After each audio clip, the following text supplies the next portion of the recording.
तो मैं आप सभी को रक्षाबंधन की पूर्व संध्या पे ही सभी भाई बहनों को रक्षाबंधन की बहुत बहुत शुभकामनाएं देती हूँ। रक्षाबंधन का त्यौहार बड़ा अद्भुत त्यौहार है। भाई और बहन के अटूट प्रेम और अटूट विश्वास का ये त्यौहार है, जहाँ बहनें अपनी भैया की कलाई पर रक्षा सूत्र बांधती हैं और अपने भाई की यश वैभव और लंबी उम्र की कामना करती हैं, और कहीं न कहीं भाई से ये आशा भी करती है कि मेरा भाई मेरे मान सम्मान मेरी प्रतिष्ठा का सदैव रक्षा करेगा। मैं अपनी व्यासपीठ से आप सभी से ये निवेदन करूं, सभी भाइयों से, अपनी बहनों से रक्षा सूत्र बंधवाइए। बदले में कुछ न कुछ दिया जाता है। खूब उपहार दीजिए बहनों को, प्रसन्न करिए उनको, साथ में एक वचन भी दीजिए। क्या वचन देंगी? अपने भैया को कहिए कि भैया तू ये दुनिया की सब चीज़ें मुझे दे रहा है, वो सब गिफ्ट तेरा ठीक है, लेकिन एक और वचन दे। क्या? वो भाई भी अपनी बहन को वचन दे। क्या? कि बहन, जैसे मैं तेरी रक्षा करने के लिए तत्पर हूँ ना, मेरे आस में पड़ोस में आस पास कहीं जहाँ तक मैं रहता हूँ, मेरे आँखों के सामने अगर किसी भी बहन पर कोई कुदृष्टि डालता है, भले ही उसने मुझे रक्षा नहीं बांधी, मैं उसकी भी रक्षा करूँगा। ऐसा संकल्प यदि कर लिया भाई और बहन ने, तो महाराज मुझे लगता है इस देश की बेटियां सुरक्षित हो जाएंगी। इसलिए केवल रक्षा सूत्र बांध लेना, मिठाई खा लेना ही रक्षाबंधन का त्यौहार नहीं है। बहनों की रक्षा होनी चाहिए, बेटियों की रक्षा होनी चाहिए। तो सभी को बहुत बहुत शुभकामनाएं। साथ ही अब रक्षाबंधन का पर्व चल रहा, अब क्योंकि राज्याभिषेक कल भगवान का होगा तो कल समय नहीं होगा, इसलिए आज ही बधाई आपको अच्छे से दे रहे हैं। रक्षाबंधन का त्यौहार आपको पता है कब शुरू हुआ? पौराणिक कथाओं में तो एक मान्यता है कि राजा बलि को लक्ष्मी जी ने रक्षा सूत्र बांधा था, लेकिन मूल में क्या है? मूल में एक कथा आती है कि द्रौपदी जी ने भगवान को रक्षा बांधी थी। कैसे बांधा था? जिस समय राजसू यज्ञ में भगवान ने सुदर्शन चक्र धारण किया और सुदर्शन चक्र धारण करके भगवान ने शिशुपाल का वध किया। कन्हैया की उंगली कट गई क्योंकि सुदर्शन चक्र धारण किया था। बड़े ध्यान से सुनिएगा। उंगली कटी, रक्त बहने लगा। सभी सभा में खड़े थे।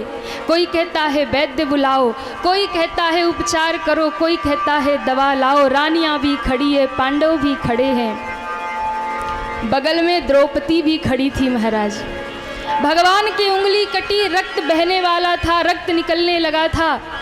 द्रौपदी ने देखा जब भगवान के उंगली से रक्त निकलते हुए, अपनी सबसे प्रिय साड़ी उस दिन पहन रखी थी द्रौपदी ने, लेकिन जब देखा कि भाई के उंगली से रक्त बह रहा, मैया द्रौपदी ने अपने साड़ी का पल्लू फाड़ करके कृष्ण की उंगली में बांध दिया। महाराज, भगवान ने जब देखा, कहा अरे अरे कृष्णा, अरे बहन, देखो भगवान कृष्ण द्रौपदी को इतना प्रेम करते हैं, इनका एक नाम कृष्णा भी है, और जब भी पुकारते हैं भगवान द्रौपदी को तो कृष्णा ही कहते हैं। अरे कृष्णा, इतनी महंगी साड़ी, इतनी कीमती साड़ी तुम्हारी, सोने जड़े हैं, हीरे मोती जड़िए, फाड़ दिया, खराब हो गई साड़ी।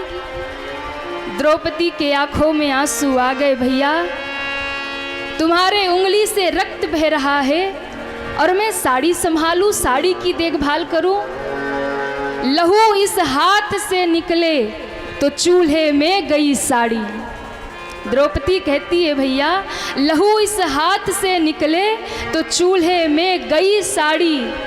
हे मेरे घनश्याम, आए जो तेरे काम, मेरे घनश्याम आए जो तेरे काम, निकाल दूं नसों को, ये तो रेशम के धागे हैं, वो धागे हैं अभागे, वो धागे हैं अभागे, जो बढ़े नहीं आगे, भाग तो उन्हीं के जागे, जो कटी उंगली में लागे है, भाग तो उन्हीं के जागे, जो कटी उंगली में लागे हैं।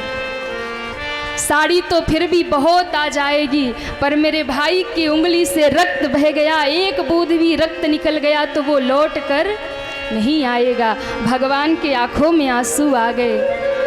ऐसा समर्पण बहन, ये कन्हैया तुम्हें वचन देता है, तुम्हारा भैया तुम्हें वचन देता है। बहन, समय आने पर कभी इस भाई को याद कर लेना, एक एक धागे का मोल चुका दूंगा। तेरा ऋण चढ़ गया मेरे ऊपर, तेरा ऋण चढ़ गया। और महाराज, उंगली में एक निशान पड़ गया, भगवान की उंगली कटी ना, निशान पड़ गया। जब भी भगवान देखते तो द्रौपदी की याद आ जाती और कहते बहन का कर्जा है। जब भी भगवान देखते तो बहन की याद आती, द्रौपदी का ऋण मेरे ऊपर है। और एक दिन समय आ गया महाराज, भरी सभा में जब जुए में हार गए पांडव द्रौपदी को, और जब द्रौपदी को हार गए, दुर्योधन ने दुशासन को कहा उस दासी को लेकर के आओ। महाराज, जो कभी सभा में गई नहीं थी द्रौपदी बिना घूंघट किए, क्योंकि कुल की वधू है, बड़ी मर्यादा है, आज दुशासन ने केस पकड़े और खींचते हुए घसीटते हुए द्रौपदी को भरी सभा में लाया। और जैसे ही भरी सभा में लेकर के आया, दुशासन बैठा हुआ मुस्कुरा रहा है, द्रौपदी रो रही है, आंखों से आंसू बह रही। और ध्यान रखना, वहाँ पूरी सभा बैठी है, गंधारी भी वहाँ बैठी है, लेकिन गंधारी ने आंखों पे पट्टी बांध रखा है, एक शब्द बोली नहीं गंधारी महाराज। गंधारी पट्टी बांध करके पतिव्रता बनती है कि मैं पतिव्रता हूँ, पर ये कैसा पातिव्रत धर्म है कि दूसरे पतिव्रता को महाराज नग्न किया जा रहा हो, वस्त्र उतारे जा रहे हो, और एक पतिव्रता मौन बैठी रही हो। मेरा धर्म बचा रहे और किसी का उजड़े तो उजड़े। सबसे अधिक कसूरवार अगर कोई है तो गंधारी है। क्यों? अगर आज गंधारी बोली होती तो महाभारत नहीं हुआ होता। पति अगर देख नहीं सकता तो पत्नी को चाहिए कि पति नहीं देख सकता तो वो अपनी आंखों से अपने पति को दुनिया दिखाए। धृतराष्ट्र के पास अगर विवेक नहीं है, गंधारी कहती प्रभु आप नहीं देख सकते हैं पर मैं देख सकती हूँ, मैं बताती हूँ कहाँ न्याय हो रहा है और कहाँ अन्याय हो रहा है। अपने पति को सही मार्ग दिखाती, ये सच्ची पतिव्रता होती। जैसे ही भरी सभा में द्रौपदी को लाया गया, महाराज पितामह भीष्म, द्रोणाचार्य, कृपाचार्य सब बैठे हैं, सब मौन बैठे हैं। उस समय की सबसे बड़ी सभा थी वो, और द्रौपदी ने सबके चरणों में सिर रख दिया, कोई मेरी लाज बचाओ, कोई मेरी रक्षा करो, कोई मेरी रक्षा करो। दुर्योधन ने मुस्कुराकर द्रौपदी की ओर देखा, चीखती क्यों है, चिल्लाती क्यों है? अरे दुशासन, खींच ले इसकी साड़ी, नग्न करके मेरे जंघे पे बिठा दे। और जब इतना कहा, दीवारें कांप गई महाराज, सभा कांप गई। ये क्या कह दिया दुर्योधन ने? द्रौपदी चीख पड़ी। और महाराज जब द्रौपदी रोने लगी, दुर्योधन कहता है रोती क्यों हो? क्यों? अरे हम तो अंधे हैं ना, कौन से हम तुमको देख लेंगे? अगर बिना वस्त्रों की भी घूमोगी तो हम तो अंधे हैं, मैं तो अंधे का बेटा हूँ। मानो याद दिला रहा कि तुमने वो कहा था। शेरनी की तरह दहाड़ती हुई द्रौपदी दुर्योधन के सामने आई और कहती है, दुर्योधन मुझे याद ना दिला वो दिन, मुझे याद है मैंने क्या कहा था। लेकिन सुन, उस दिन जब मैंने कहा था ना, तो उस दिन केवल तुमने सुना था और तुम्हारे मामा ने सुना था। लेकिन दुर्योधन आज ये पूरी सभा सुनेगी, आज ये पूरी सभा सुनेगी। क्यों? दुर्योधन, तू अंधा, तेरी माँ अंधी, तेरे पिता अंधे, तेरे साथ में बैठे हुए पितामह भीष्म, द्रोणाचार्य, कृपाचार्य सब अंधे हैं। तुम्हारा नमक खा खा के सब अंधे हो गए हैं। इतना ही नहीं, तेरे साथ बैठे बैठे जुआ खेलते खेलते मेरे 5 पति भी अंधे हो गए हैं। लेकिन दुर्योधन याद रखना, अंधों की इस दुनिया में मेरा भाई सब कुछ देख रहा है, एक एक का हिसाब चुकाएगा। मेरा भाई एक एक का हिसाब चुकाएगा। महाराज चारों ओर घूमी, हे युधिष्ठिर धिक्कार है आपके धर्म को, हे अर्जुन धिक्कार है तुम्हारे गांडीव को, हे भीम धिक्कार है तुम्हारी गदा को, द्रोणाचार्य आपके धर्म शिक्षा को धिक्कार है। जिस सभा में एक नारी की लाज जा रही और कोई रक्षा के लिए खड़ा नहीं होता, कोई बोलता नहीं है, इसलिए महाराज द्रौपदी अधीर हो गई। सबको पुकार करके कोई नहीं बोला, कोई नहीं रोका दुशासन को। दुशासन आगे बढ़ा, साड़ी पकड़ के खींचने लगा। द्रौपदी दोनों हाथों से साड़ी बचा रही है, रोती जा रही है, मेरी रक्षा करो, कोई मेरी लाज बचाओ। और जब द्रौपदी की साड़ी खींचने लगी, द्वारिका में बैठे बैठे कृष्ण के आंखों से आंसू बहने लगा। मैया रुक्मणी कहती है, प्रभु क्या हो गया?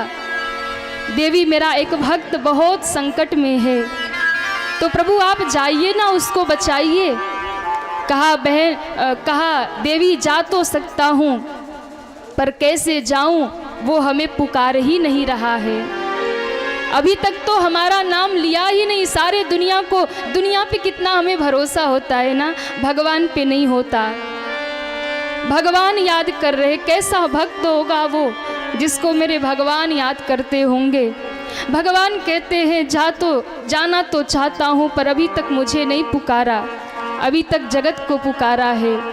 अपने बल का भरोसा है। द्रौपदी सोचती है मैं साड़ी बचा लूंगी, मैं साड़ी बचा लूंगी। बचने का प्रयास, साड़ी बचाने का प्रयास, एक हाथ छूट गया तो एक हाथ ऊपर करके कहती है प्रभु मेरी रक्षा करो। एक हाथ से साड़ी पकड़ी है महाराज, लेकिन भगवान नहीं आए। क्यों? क्योंकि अभी भी एक हाथ से साड़ी पकड़ी है, एक हाथ से भरोसा लग रहा है कि भगवान आएंगे। लेकिन जैसे ही झटका लगा, दोनों हाथ छूट गए और दोनों हाथ ऊपर जब करके गोविंद द्वारिकावासिम, दोनों हाथ उठा करके हे गोविंद, हे द्वारिकावासी, हे कृष्ण, क्या इन कौरवों की सभा में घिरी हुई तुम्हारी बहन तुम्हें दिखाई नहीं देती? हे कृष्ण मेरी रक्षा करो, मेरी रक्षा करो। और आज द्रौपदी रो करके कहती है, जरा याद करो गिरधारी, जरा याद करो गिरधारी, जब उंगली कटी तुम्हारी। जरा याद करो गिरधारी, जब उंगली कटी तुम्हारी। जरा याद करो गिरधारी, जब उंगली कटी तुम्हारी।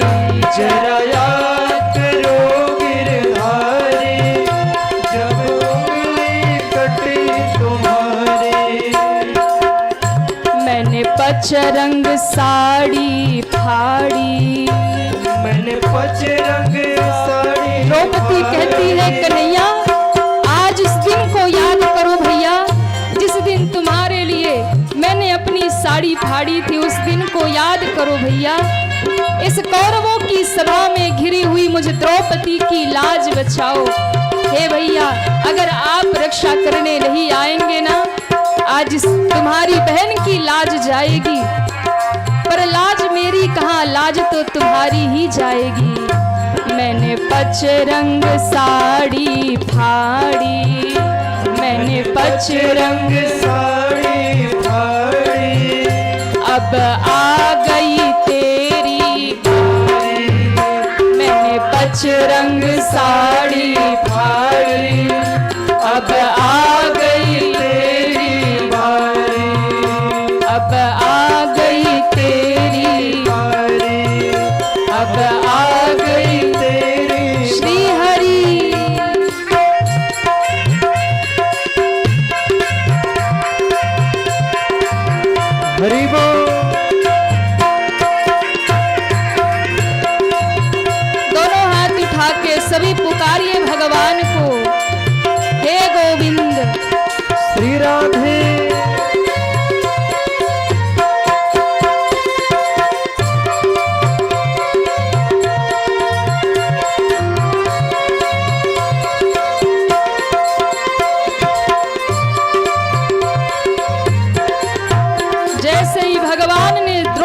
का रुदन सुना, उठ करके खड़े हो गए और दौड़े महाराज। और जब भगवान दौड़े, गरुड़ जी कहते हैं प्रभु कहाँ जा रहे? भगवान ने कहा बताने का समय नहीं। गरुड़ पीछे पीछे आगे आगे भगवान भागे हैं। एक भी मिनट देर हो गई तो मेरी बहन की लाज चली जाएगी। और सभा में मेरे भगवान प्रकट हुए और महाराज दुशासन वस्त्र खींच रहा था, भगवान साड़ी बनकर के द्रौपदी से लिपट गए। साड़ी के ढेर लगायो, साड़ी के साड़ी के ढेर लगाए, साड़ी के ढेर लगाए, दुष्टों का मान मिटाए। दुष्टों का मान मिटाए। कैसे? साड़ी में छिपे मुरारी, साड़ी में छिपे मुरारी, आ गए मेरे गिरधारी। साड़ी में छिपे मुरारी, आ गए मेरे गिरधारी, आ गए कृष्ण मुरारी, आ गए कृष्ण मुरारी। जरा याद करो गिरधारी, जरा याद करो गिरधारी, जब उंगली कटी तुम्हारी, जब उंगली कटी तुम्हारी, जब उंगली कटी तुम्हारी, जब उंगली कटी तुम्हारी, जब उंगली कटी तुम्हारी। वस्त्र बन करके मेरे ठाकुर जी लिपट गए द्रौपदी से। खींचते खींचते दुशासन थक गया। साड़ियों के गट्ठर, साड़ियों के ढेर लग गए महाराज। 10,000 हाथियों का बल खींचते खींचते व्याकुल हो गया। साड़ी बीच नारी है कि नारी बीच सारी है, सारी ही की नारी है कि नारी ही की सारी है। देखने वालों की बुद्धि चकरा गई और कहते हैं मूर्छित होके दुशासन धरती पे गिरा। 10 सहस्त्र गज बल घट्यो, घट्यो न 10 गज चीर। और जब चीर नहीं घटी, पूरे सभा में, पूरे महल में साड़ी ही साड़ी, वस्त्र ही वस्त्र का अंबार। कहते हैं तब विदुर जी खड़े हो गए और विदुर जी ने खड़े होके घोषणा कर दी, सावधान सावधान हस्तिनापुर के लोगों, इस सिंहासन पर बैठा हुआ दुर्भाग्य से मेरा भाई धृतराष्ट्र है, जो आज न्याय नहीं कर पाया। पर जरा देखो तो, अरे मेरे भैया धृतराष्ट्र, तुम्हारे विवेक के नेत्र खुले हो तो देखो, क्या ये जो साड़ी के अंबार लगे ना, ये साड़ी नहीं है, ये वस्त्र नहीं है, क्या है? ये मेरे गोविंद का पीतांबर है, ये मेरे ठाकुर का पीतांबर है। और पीतांबर का छोर तो ब्रह्मा नहीं पा सके, ये दुशासन क्या छोर पाएगा? ये द्रौपदी की साड़ी नहीं, ये मेरे ठाकुर का पीतांबर है। ऐसी रक्षा की द्रौपदी की मेरे भगवान ने। और महाराज इसलिए तब से भगवान अपनी बहन के रक्षक हुए और तब से बहनें रक्षा सूत्र बांधती है और भाई रक्षा की सौगंध लेता है कि बहन की रक्षा करूंगा। पर सज्जनों ध्यान रखना, कभी संकट में, कभी विपत्ति में पुकारना भी पड़े तो मैया द्रौपदी की तरह पहले जगत से आस मत लगा बैठना कि जगत मेरी रक्षा करेगा। आस भी लगाना हो तो उस जगदीश्वर से लगाना, वो निश्चित ही आपकी रक्षा करेगा, वो निश्चित ही आपकी रक्षा करेगा। ऐसी कथा महाभारत की कथा महाराज। राम कथा में हम सभी लोग प्रवेश करें और मुझे लगता है रक्षाबंधन पे इससे अच्छी और कथा क्या सुनाऊं। हाँ, रक्षाबंधन के इस पर्व पे इससे अच्छी और कौन सी कथा हो सकती है। भाई और बहन के अटूट प्रेम का, अटूट संबंध का नाम है रक्षाबंधन।